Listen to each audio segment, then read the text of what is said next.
बोलिए वृंदावन बिहारी लाल की जय। सरस्वती माता की जय।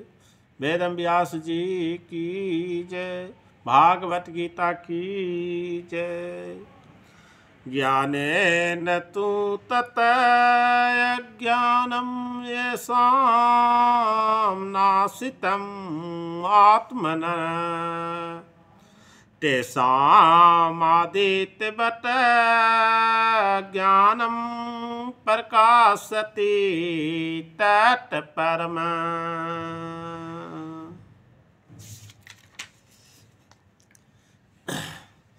किंतु जब कोई उस ज्ञान से प्रबुद्ध होता है जिससे अविद्या का विनाश होता है, तो उसके ज्ञान से सब कुछ उसी तरह प्रकट हो जाता है जैसे दिन में सूर्य से सारी वस्तुएं प्रकाशित हो जाती हैं।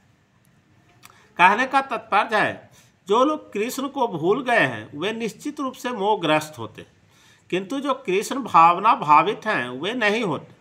तो भगवत गीता में कहा गया है कि सर्व ज्ञान प्लेवेन ज्ञान आग्नि सर्व कर्माणि तथा न ही ज्ञान षडसम, माने ज्ञान सदैव सामान्य है और वह ज्ञान क्या है। तो श्री कृष्ण के प्रति आत्मसमर्पण करने पर ही पूर्ण ज्ञान प्राप्त होता है। जैसे कि गीता में ही कहा गया है कि बहुनाम जन्मा नमन्ते ज्ञानम वानमाम पद्धते, माने अनेक जन्म बीत जाने पर ही पूर्ण ज्ञान प्राप्त करके मनुष्य कृष्ण की शरण में जाता है, अथवा जब उसे कृष्ण भावनामृत प्राप्त हो तो उसे सब कुछ प्रकट होने लगता है। तो जिस प्रकार सूर्योदय होने पर सारी वस्तुएं दिखने लगती है, जीव नाना प्रकार से मोहग्रस्त होता है। तो उदाहरणार्थ जब वह अपने को ईश्वर मानने लगता है तो वह अविद्या के पास में जा गिरता है। यदि जीव ईश्वर है तो वह अविद्या से कैसे मोहग्रस्त हो सकता है? क्या ईश्वर अविद्या से मोहग्रस्त होता है? यदि ऐसा हो सकता है तो फिर अविद्या या शैतान ईश्वर से बड़ा है। तो वास्तविक ज्ञान उसी से प्राप्त हो सकता है जो पूर्णतः कृष्ण भावना भावित है। अतः ऐसे ही परमाणिक गुरु की खोज करनी होती है और उसी से सीखना होता है कि कृष्ण भावनामृत क्या है, क्योंकि कृष्ण भावनामृत से सारी अविद्या उसी प्रकार दूर हो जाती है जिस प्रकार सूर्य से अंधकार दूर हो जाता है। भले ही किसी व्यक्ति को इसका पूरा ज्ञान हो कि वो शरीर नहीं अपितु इससे परे हैं, तो भी हो सकता है कि वो आत्मा और परमात्मा में अंतर न कर पाए। किंतु यदि वो पूर्ण परमाणिक कृष्ण भावना भावित गुरु का शरण ग्रहण करता है तो वो सब कुछ जान सकता है। तो ईश्वर के प्रतिनिधि से भेंट होने पर ही ईश्वर तथा ईश्वर के साथ अपने संबंध को सही सही जाना जा सकता है। तो ईश्वर के प्रतिनिधि कभी भी अपने आप को ईश्वर नहीं कहता, यद्यपि उसका सम्मान ईश्वर के ही भांति किया जाता है, क्योंकि उसे ईश्वर का ज्ञान होता है और मनुष्य को ईश्वर और जीव का अंतर समझना होता है। अतः भगवान कृष्ण ने द्वितीय अध्याय में यह कहा है कि प्रत्येक जीव व्यशिष्ट है और भगवान भी व्यशिष्ट है। वे सब भूतकाल में व्यवस्थित है, संप्रति भी व्यशिष्ट है और भविष्य में मुक्त होने पर भी व्यशिष्ट बने रहेंगे। तो रात्रि के समय अंधकार में हमें प्रत्येक वस्तु एक सी दिखती है, किंतु दिन में सूर्य के उदय होने पर सारी वस्तुएं अपने अपने वास्तविक रूप में दिखाई देती है। तो आध्यात्मिक जीवन में व्यष्टि की पहचान ही वास्तविक ज्ञान है। बोलिए वृंदावन बिहारी लाल की जय।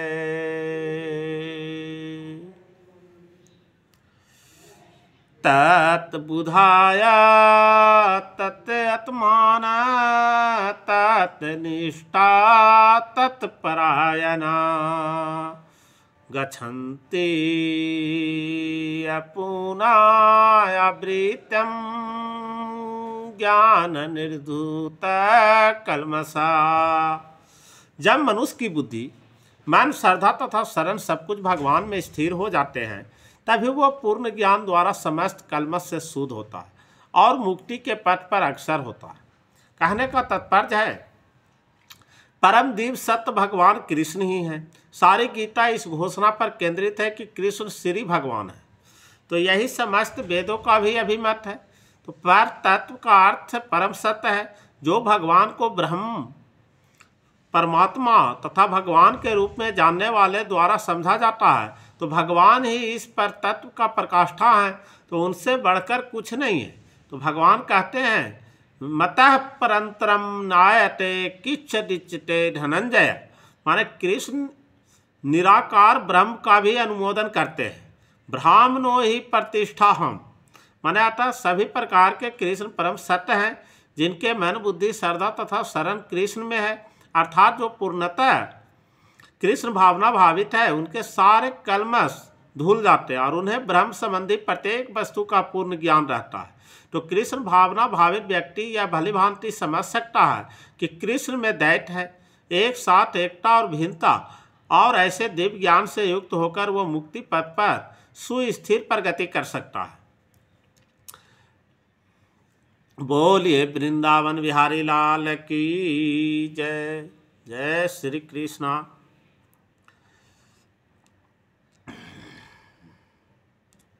विद्या विनय संपन्ने ब्राह्मणे गवी हस्तिनी श्रूनि चैव स्वपाके च पंडिता समदर्शन दर्शिन। विनम्र साधु पुरुष अपने वास्तविक ज्ञान के कारण एक विद्वान तथा विनीत ब्राह्मण, गाय, हाथी, कुत्ता तथा चंडाल को समान दृष्टि से समभाव से देखते हैं। कहने का तात्पर्य है कि कृष्ण भावना भावित व्यक्ति योनि या जाति में भेद नहीं मानता। सामाजिक दृष्टि से ब्राह्मण तथा चंडाल भिन्न भिन्न हो सकते हैं, अथवा योनि के अनुसार कुत्ता, गाय, हाथी भिन्न हो सकते हैं, किंतु विद्वान योगी की दृष्टि में ये शरीरगत भेद अर्थहीन होते हैं। इसका कारण परमेश्वर से उनका संबंध है और परमेश्वर परमात्मा रूप में हर एक को हृदय में स्थित है। तो परम सत्य का ऐसा ज्ञान वास्तविक ज्ञान है। जहाँ तक विभिन्न जातियों या विभिन्न योनियों में शरीर का संबंध है, भगवान सबों पर समान रूप से दयालु हैं, क्योंकि वे